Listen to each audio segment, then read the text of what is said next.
اس صورتحال سے نکلنے کے لیے عمران خان نے فیصلہ کیا ہے کہ اب حقیقی آزادی کے لیے بڑے بڑے فیصلے کرنے ہوں گے، اور وہ بڑے بڑے فیصلے یہی ہیں کہ عمران خان پاکستان کی اسمبلیاں توڑ دیں، اور اسمبلیوں کو توڑنے کے بعد وہ عوامی ریفرینڈم کے ذریعے سے پاکستان کے اندر امپورٹڈ سرکار کا دھڑن تختہ کریں۔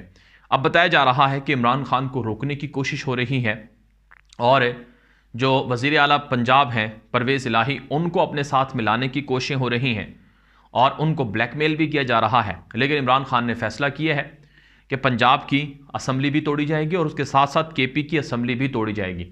دونوں اسمبلیاں ایک ہی وقت میں عوامی ریفرینڈم کے سامنے، عوامی سمندر کے سامنے توڑی جائیں گی، اور اس کے بعد عمران خان مطالبہ کریں گے نئے الیکشن کا۔ اگر نئے الیکشن نہیں کروائے جاتے ہیں اور تاخیر کی جاتی ہے تو عمران خان قانونی راستہ اپنائیں گے۔ اگر عدالت بھی اور آئین بھی اور قانون بھی اسی طرح سے یرغمال رہتا ہے جیسا کہ اسے پہلے رہا، تو پھر عمران خان کشتیاں جلا دیں گے، اور پھر عمران خان عوام کو حکم دے دیں گے کہ اب وہ پاکستان کی پارلیمنٹ پر قبضہ کر لیں۔ اب وہ ان امپورٹڈ حکمرانوں کو خود گھسیٹ کر اقتدار سے بے دخل کر دیں۔ یہ ناظرین کرام فیصلے کیے گئے ہیں۔ اس حوالے سے بتایا جاتا ہے کہ عمران خان نے اہم جو لوگ ہیں ان کو باقاعدہ طلب بھی کر لیے ہے، اور عمران خان نے جو اہم اجلاس ہے وہ بلا بھی لیا ہے، اور فیصلہ کیا ہے کہ اب امپورٹڈ سرکار کے خلاف جو دفاعی پوزیشن ہے اس کی بجائے اقدامی وار کیا جائے گا، اور یہ بڑا ضروری ہے۔ بتایا جاتا ہے کہ پس پردہ اسٹیبلشمنٹ کے بھی کچھ لوگ ہیں جو عمران خان کو اس حوالے سے کہہ چکے ہیں کہ اب ہم اے پولیٹیکل ہیں، ہم غیر سیاسی ہیں، آپ جو کچھ کرنا چاہتے ہیں ہمیں اس سے کوئی مسئلہ نہیں ہوگا۔ لیکن کچھ لوگ ہیں جو اب بھی اس امپورٹڈ سرکار کی پش پناہی کر رہے ہیں، لیکن اگر وہ پش پناہی جاری رکھیں گے تو پاکستان کو نقصان ہوگا۔ سوال یہ ہے کہ جن تجربے کاروں کی وجہ سے یہ ملک اس نہج پر پہنچا کہ پاکستان کے سفارت خانے، پاکستان کی اہم عمارتیں اور پاکستان کی اہم بلڈنگز بیچی جا رہی ہیں، کیا ان تجربے کاروں سے احتساب ہوگا؟ کیا ان کو بلایا جائے گا؟ دوسری جانب ناظرین کرام جو ایک اور بڑی ڈیولپمنٹ ہے وہ یہ ہے کہ نیب کے حوالے سے جو ترامیم کی گئی ہیں، اس حوالے سے سپریم کورٹ میں ایک اہم ترین مسئلہ چل رہا ہے نیب ترامیم کے حوالے سے، اور سپریم کورٹ نے اس حوالے سے کہا ہے کہ نیب ترامیم جلد بازی میں ہوئی، کیا عدلیہ ہاتھ باندھ کر تماشا دیکھے؟ یہ سپریم کورٹ کے ریمارک سامنے آئے ہیں۔ اس حوالے سے جو چیف جسٹس پاکستان ہیں جسٹس عمر عطا بندیال، انہوں نے کہا کہ نیب قانون کے غلط استعمال سے کتنے لوگوں کے کاروبار تباہ ہو گئے۔ انہوں نے کہا کہ نیب ترمیم اس اسمبلی نے کی جو مکمل ہی نہیں، اس نقطے پر قانون نہیں ملا کہ نامکمل اسمبلی قانون سازی کر سکتی ہے یا نہیں۔ سیاسی حکمت عملی کے باعث آدھی سے زیادہ اسمبلی نے بائیکاٹ کر رکھا ہے۔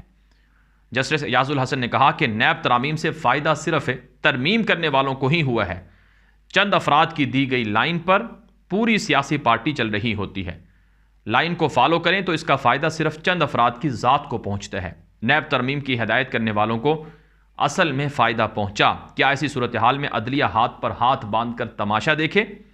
نیب ترامیم کو بغیر بحث جلد بازی میں منظور کیا گیا، ترامیم کی نیت ہی ٹھیک نہ ہو تو آگے جانے کی ضرورت ہی نہیں۔ چیف جسٹس نے ریمارکس دیے کہ عدالتی فیصلوں کے باوجود کرپشن ختم نہیں ہو سکی، مسئلہ صرف کرپشن کا نہیں، سسٹم میں موجود خامیوں کا بھی ہے، سسٹم میں موجود خامیوں کو کبھی دور کرنے کی کوشش ہی نہیں کی گئی۔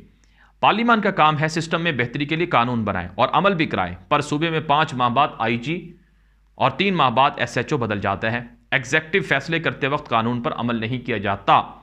چیف جسٹس نے کہا کہ ماضی میں ریکوڈک اور اسٹیل مل کے فیصلے عدالت نے اچھی نیت سے کیے، حکومت سسٹم کی کمزوری کے باعث منصوبوں میں کرپشن پکڑ نہیں سکی۔ بہرحال ناظرین کرام، نیب ترامیم کے حوالے سے بتایا جا رہا ہے کہ عمران خان چاہتے ہیں کہ نیب ترامیم واپس ہوں، اور جن چوروں نے پاکستان کے 1200 ارب روپے لوٹے ان سے وہ پیسہ واپس لے کر پاکستان کی عوام کا جو خزانہ ہے اس میں جمع کروایا جائے، اور پاکستان کے اوپر جو قرضے ہیں، جو حالات ہیں، ان سے نکلا جائے۔